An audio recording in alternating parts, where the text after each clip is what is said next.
I'm Naomi Hall, and I am the owner of the Recovering Educator. So, I am a stress management coach for educators. And I have been in education for 20 years, 19 in the traditional setting, and then 1 year as a business owner and consultant. So, the professional development that you're going to get from me today is going to be a little bit different because I focus on the personal development side of professional development because I believe that when you are at your best, when you feel your best, you can perform your best as an educator and you can give your best to your students. So I think that it's really important to focus on you and making sure that you are managing your stress well, that you are healthy physically and mentally. And so that's what we're going to focus on today. My 5 tips for you returning to school so that you can have a better year. But first, I want us to recognize that last year was hard. Last year was challenging. It was exhausting. I know many of you are suffering from fatigue. It was overwhelming. It was stressful. Maybe it was confusing for you. There were a lot of things going on that may have been confusing.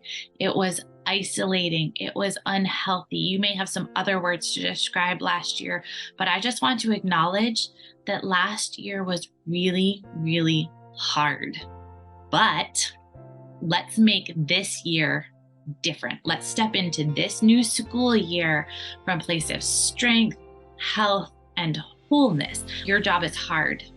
Education is super hard. It's stressful. It's constantly changing. There are so many requirements and regulations and all kinds of things on you that make it a very, very hard job. And unless you've been in education, you don't fully understand how hard it is. But I come to you from a place of understanding, having been through burnout a couple of times myself and having come back. And I know that we're facing a crisis in education and that so many educators are at the place of needing to, wanting to, thinking they have to leave education. But one, if this is your time to leave education, I fully support that. However, if you are at the point of needing to leave, but you're not ready to leave because this is your calling, this is your passion, I want you to know that there is hope and there is healing and you do not have to leave. Also, if you're at the point of needing to leave but not wanting to leave, leaving is not going to solve all of your problems because everything that has built up is going to come with you. And so you have got to heal and address those things no matter where you are. So even if you are leaving the field of education, I am here for you too because you still need to heal. So let's look at what you can do this year to make this a stronger, better, healthier year for you. So first off, give yourself grace. We are our own worst critics as educators. We beat ourselves up. We take things personally. We beat ourselves up about our mistakes. So I want you to just first off, give yourself grace. There will be rough days. There will be those emails from parents, critics, your boss. And I want you to give yourself grace. Just breathe in and breathe out. It's going to be okay. You're going to make mistakes, and that's okay. Isn't that what we teach our students, that we learn most through failure? So let's be an example of that to our students of, I messed up. Please forgive me. I messed up. I'm going to learn from this. I messed up. I'm going to move forward in spite of my mistakes. So let's give ourselves grace this year. You don't have to be perfect. No one is asking you to be perfect. No one expects you to be perfect. So give yourself grace on those tough days. Give yourself grace when things aren't working the way you want them to. They aren't moving as smoothly as you want. Your kids aren't as well behaved as you want. Your classroom management isn't as on point as you want. Just take a breath and give yourself grace. And then, number 2, let's ditch the negativity. It's everywhere, everywhere. It's all around. It's coming at you. It's on all sides. It's just part of our culture, unfortunately, right now. So what we're going to do is we're going to ditch the negativity. One, Look at who you're surrounding yourself with. Are you surrounding yourself with people who are constantly venting and negative? You might need to change that. You might need to avoid the teacher's room. I know that can be hard because that's where all of your colleagues are and your support system, but sometimes you got to close the door and have lunch by yourself in your own room because the negativity will draw you down. And then find the teachers who are going to build you up, encourage you, and help you move forward in a positive direction. And then my other tip for ditching negativity is scribble and scrap, because sometimes the negativity is right here. It's in our heads, and we have got to turn that around. And so first step is to notice it. Notice where you're in that negative spiral and stop yourself. Then there's I believe it's a study out of the University of Ohio that found that people who wrote down their negative thoughts, crumpled them up and threw them away, were able to move forward in a more positive direction than people who just noticed their thoughts or didn't even do anything to stop the negative thoughts. Because we have like 50 to 80,000 thoughts a day. You are making so many decisions every day, and the majority of your thoughts, unfortunately, are negative. So I want you to notice the conversation that's going on in your head. Give a name to that voice. Okay? Give a name to it. Scribble down those negative thoughts, crumple them up, throw them away, and move forward. I sometimes it's Felicia, like, listen, Felicia, we're not going that direction. This is the way we're going, and we're going to be positive, and we're going to find the bright spots in this day, and we're going to celebrate those bright spots. So name that negative voice and talk to it and shut it down and change it, and use that scribble and scrap method. So we're going to ditch the negativity. We're going to look at who we're surrounding ourselves with. We're going to look at what we're allowing into our minds. And if you need to, shut off the social media, shut off the news, shut off the negativity, and move forward in a positive direction. We have a choice. And then number 2, you have got to move your body. And so often I hear from people, I don't have time to add one more thing to my plate. Let's change the conversation on movement. It's not one more thing. It is the thing. Movement is medicine for your body and for your mind. So if you are going to manage your stress well, you have got to be moving your body. And that really, it doesn't have to be a lot of time. You don't have to go to the gym. You can do something you love and enjoy. You can start out small. Start out with 5 minutes of movement. Okay? Start out with 5 minutes, making 30 minutes your goal, because that 30 minutes that you dedicate to moving your body in a way that you find joyful and fulfilling is actually going to get you about an hour a day of increased energy, focus, and productivity. Who doesn't need that? So I want you to move your body. Find a way that you love. Find a joyful type of movement. I don't care how you move your body. It doesn't have to be intense. Start small, but do something that you enjoy and move your body. These are the foundations of stress management. They seem simple, but they're not always easy to implement. Number 4, you've got to fuel and hydrate your body. I know, bathroom is an issue when you're a teacher. You still need to hydrate. When you are dehydrated, your brain does not function at its best. You have got to hydrate. Pre-hydrate. Start the morning with 8 ounces of water. You're waking up dehydrated. So start your day with water and hydrate throughout the day. Use electrolytes to make that hydration more effective. There are some pretty cost-effective types of electrolytes. You don't have to buy the expensive ones. You can find some that are not too expensive that are going to do the job to help you effectively hydrate your body. Coffee and sugar are not effective fuels and liquids for your body. I know teachers run on coffee and sugar. You've got to get good fuel in your body. And again, make small changes, build small habits to get yourself moving in the right direction.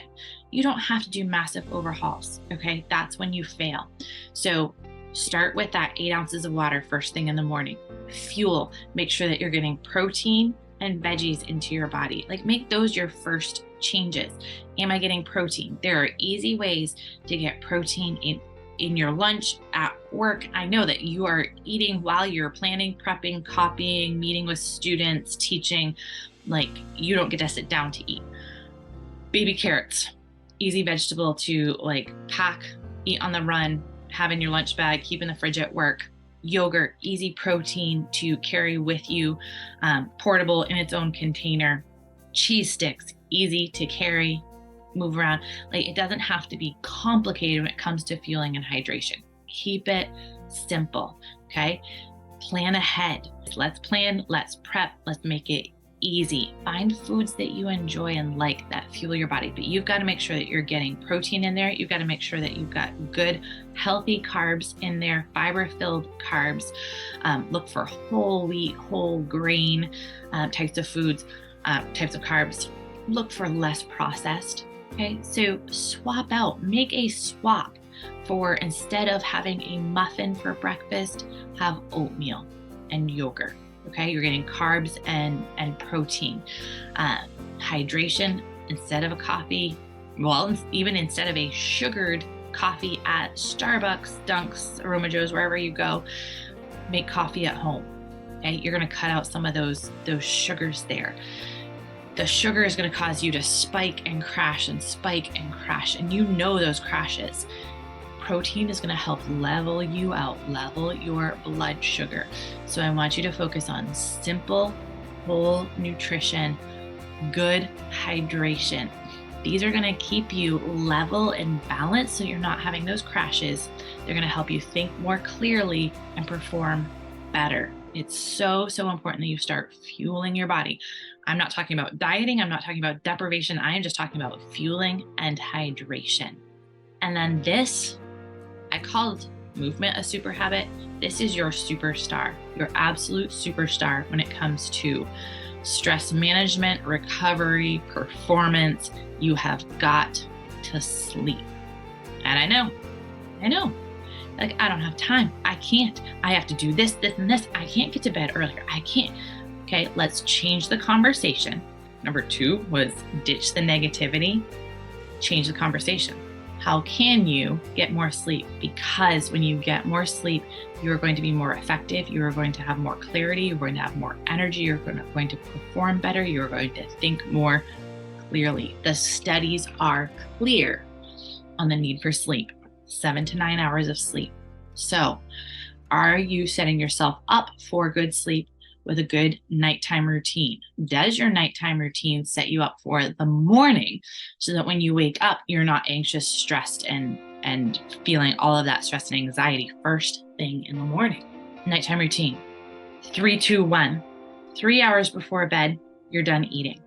So this is, you can backward engineer this very easily. 3 hours before bed, you're done eating so that your body can digest and start getting into that rest and digest state.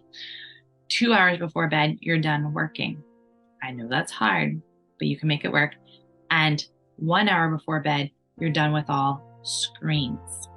If you must be on screens in that time frame, I recommend using blue light blocking glasses. Do some restful activities leading up to bed. So make sure that lunches and breakfasts are all set for the next day. Your bag is packed for the next day, and you know where it is, so you're not running around trying to find everything in the morning. You put your clothes out for the next day. I literally put out 3 outfits for the next day. 1, I put out what I'm going to wear the next day. I put out my workout clothes and I set them next to my bed so that I have to step on them getting out of bed in the morning. And I put out what I'm going to wear to train in the evening, because I have training sessions in the evening. All of those are set out. I don't have to think about them the next day. I don't have to worry about what needs to be ironed, washed, whatever. I've got it all ready to go the night before. You might try some journaling, some breathing exercises.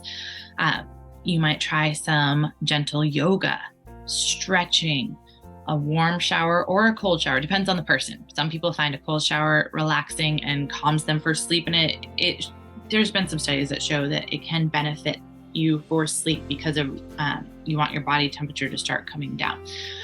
But you may find a warm shower more relaxing. Maybe having a cup of tea while you read. No screens in the bedroom. Maybe read before you go to bed, before you sleep. So you're doing activities that are causing your body and mind to start to slow down. Because if we go from thing to thing to thing to thing all day long, we get home and we do this, and this, we're running still, and then we jump into bed, our mind and our body are still going at that speed and they are not ready for sleep. And you're going to lay there staring at the ceiling for a long time. When you have a routine that starts your body getting ready for sleep, you're going to be able to fall asleep faster and sleep better. There are other things you can do to help with that, but setting up that routine, I find that if I skip my bedtime routine because I got home late and I just want to get right to bed so I can get as much sleep as possible, I can't fall asleep. I need that routine to slow my mind and my body down and prepare them for sleep. Same thing with your kids. Have a routine that gets your kids ready for sleep and then gets you ready for sleep, so you're all getting enough sleep. If you're only getting 4 to 5 hours of sleep, I'm not asking you to jump from that to 7 to 9. Just gradually add to the amount of sleep you're getting. Add 10, 20 minutes a night. Just gradually add more. Gradually increase the amount of sleep that you're getting until you're finding yourself waking up rested. If you're sleeping really long times on the weekend when you don't have to set your alarm, you might not be getting enough sleep during the week. If you're waking up groggy, really struggling to wake up, you might not be getting enough sleep. So when you get enough sleep, you're going to have the energy that you need to get through your day. You're going to be more clear-headed. You're going to be able to do what you need to do better. You're going to be in a better mood. So sleep and movement are very important for our mental health. Okay. When we get those, we experience less depression, less mood swings, things like that. So those are my top tips for you. And I know that they sound simple, but they're not easy to implement. And so I just encourage you to keep it simple. From this list, create yourself a habit wish list of things you want to create as habits related to movement, nutrition, sleep, hydration, all of those, and the ditching the negativity and giving yourself grace. But we really can only develop one habit at a time. So I want you to choose one to work on each month. Okay, you've got basically 10 months of school, so you can work your way through 10 habits.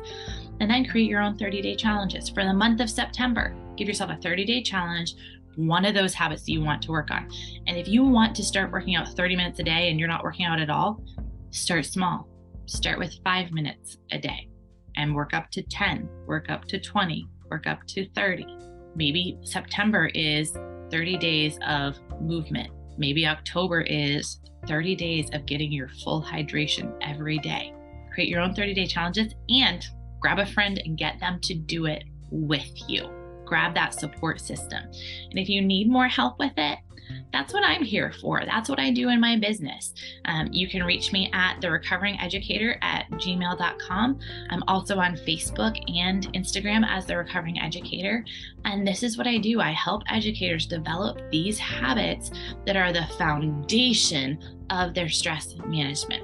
If you can get good sleep, good nutrition, good movement, good mindset, you're in a healthy place to manage the stress, because we can't get rid of the stress. We can't change the whole educational system overnight, but we can work on ourselves and control the controllable. There's a lot of things we can't control and we can complain about them, but it isn't going to change them.